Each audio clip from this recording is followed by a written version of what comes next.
Minimum wage workers, what is something that is against the rules for customers to do but you aren't paid enough to actually care? 1. I worked at a hardware store in the garden center making close to minimum wage. We often loaded heavy bags of mulch and dirt for customers in their truck beds and whatnot. We were told that we were not allowed to take tips from customers. So being the good boy that I was, I turned down a couple tips until one day I loaded up a full customer pickup bed and he handed me a $20. I told him I can't take that, and he looked me dead in the eye and said, "Do they really pay you so much you don't need it?" I stopped being an idiot that day. Why did I let someone pay me so little and tell me I'm not allowed to make more, and I listened is just embarrassing now. 2. Worked at an auto parts store. If you weren't an a-hole, I'd warranty anything. We lose no money on it and it keeps the customer happy.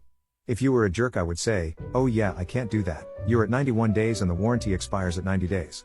3. Used to work at a movie theater.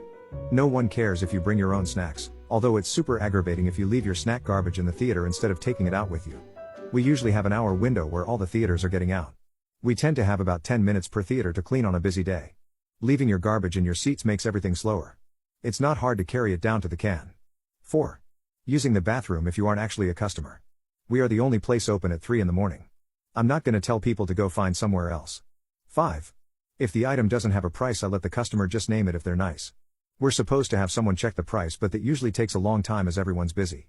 6. I worked at an online diaper bag company, and if a bag was returned, I was supposed to find out if it was a defect or the customer's fault to decide how to issue a replacement. When a frantic hormonal new mom would call me getting ready to rant and put her foot down, I would always interrupt their story and just ask for their address and what type of bag they wanted, and ship it for free. No way am I being paid enough to get in that argument. I don't care if they were carrying large bricks in the bag. 7. Years back I worked at a local chain restaurant that had a drive-thru. One of the owners would occasionally come through and reiterate that we were to only give one ketchup packet out per order of fries at the drive-thru. Our fry orders were huge, and one packet was nowhere near enough, so as soon as he was gone, we'd go back to throwing handfuls of ketchup packets into the bags. 8.